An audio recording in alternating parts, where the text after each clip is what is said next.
Have you ever wondered about the man who built the largest contiguous land empire in history? A man whose name echoed across continents, striking fear and awe in equal measure.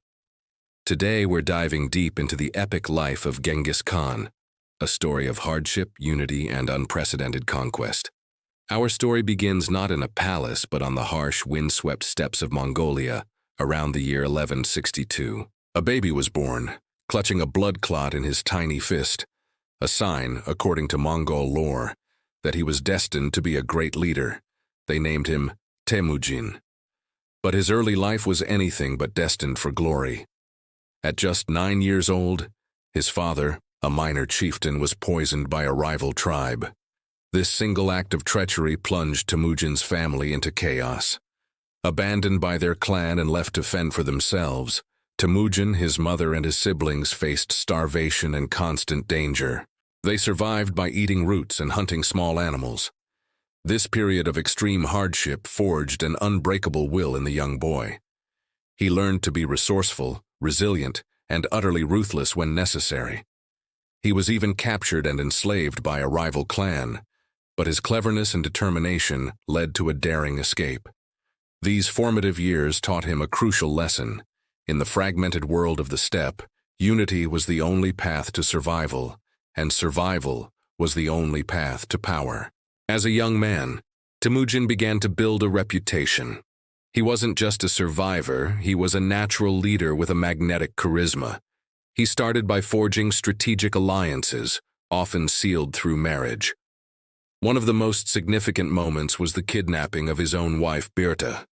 Instead of despairing, Temujin used the crisis as an opportunity. He called upon his sworn brother Jamuka and his father's ally Togrul to help him rescue her. The successful campaign not only brought Birta back, but also announced Temujin's arrival as a serious contender on the steppe. His growing influence was built on a revolutionary idea. At the time, Mongol society was deeply divided by clan and lineage. Loyalty was to one's family, not to a nation. Temujin changed that.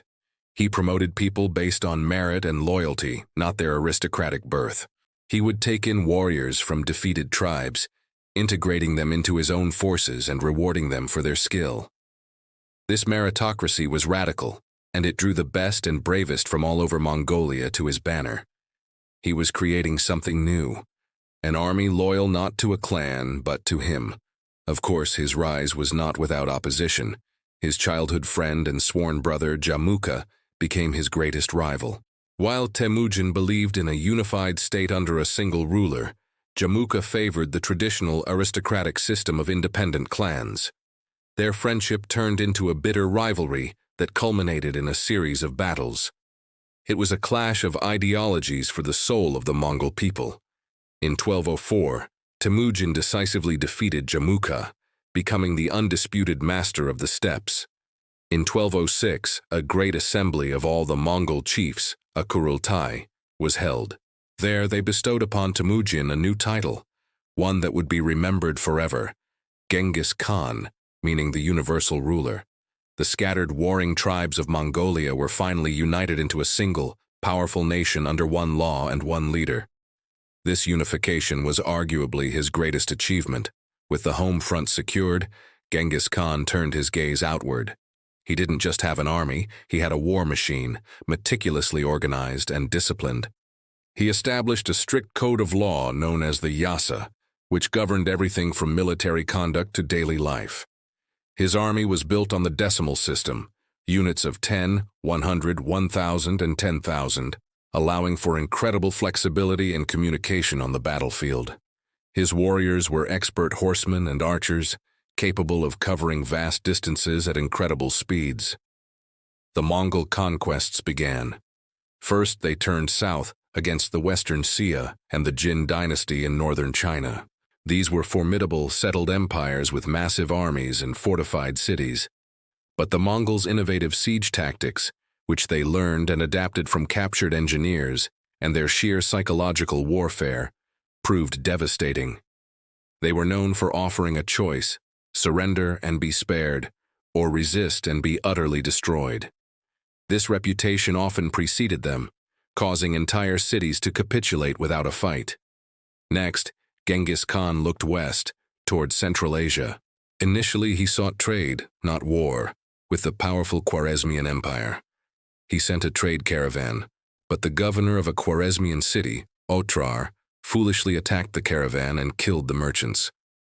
Genghis Khan, ever the diplomat first, sent envoys to demand the governor be handed over for justice. The Shah of Khwarezmia responded with unthinkable arrogance. He killed one of the envoys and shaved the beards of the others, a grave insult. This act sealed the fate of an entire empire. Enraged, Genghis Khan unleashed the full might of the Mongol horde.